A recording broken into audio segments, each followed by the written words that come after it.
एक दफा का जिक्र है, एक गांव था जो खूबसूरत वादी में बसा हुआ था, मगर गांव वालों पर एक खौफनाक परी की लानत मुसल्लत थी। इस लानत के तहत हर रात एक नौजवान पुरस्रार तौर पर गायब हो जाता था और कभी वापस नहीं आता था।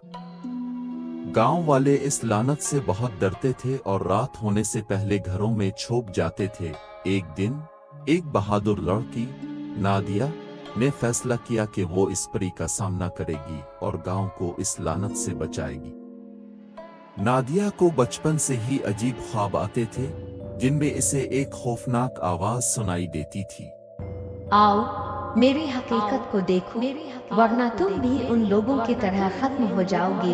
एक रात नादिया जंगल में गई, जहां कहा जाता था कि खौफनाक परी रहती है। जैसे ही नादिया ने कदम रखा, दरख्तों की शाखें आपस में टकराने लगे और एक सर्द हुआ चली।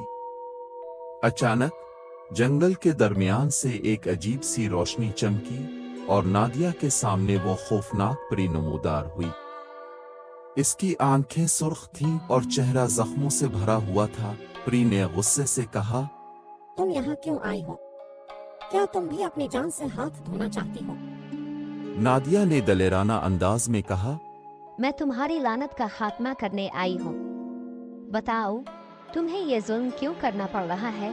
परी का चेहरा नर्म हो गया और उसने एक उदास कहानी सुनाई। वो भी कभी एक खूबसूरत परी थी, लेकिन गांव वालों ने इसके बाग को तबाह कर दिया था, जिसकी वजह से वो बर्बाद हो गई और बदरू बन गई। अब वो हर रात गांव वालों से बदला ले रही थी। नादिया ने परी से रहम की दरख्वास्त की और कहा कि गांव वाले अपनी गलतियों का अजाला करेंगे।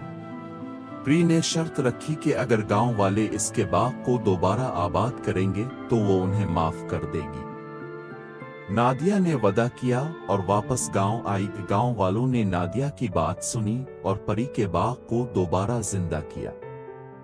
जब बाग फूलों से भर गया तो परी का लानती वजूद खत्म हो गया और वो एक बार फिर खूबसूरत परी बन गई।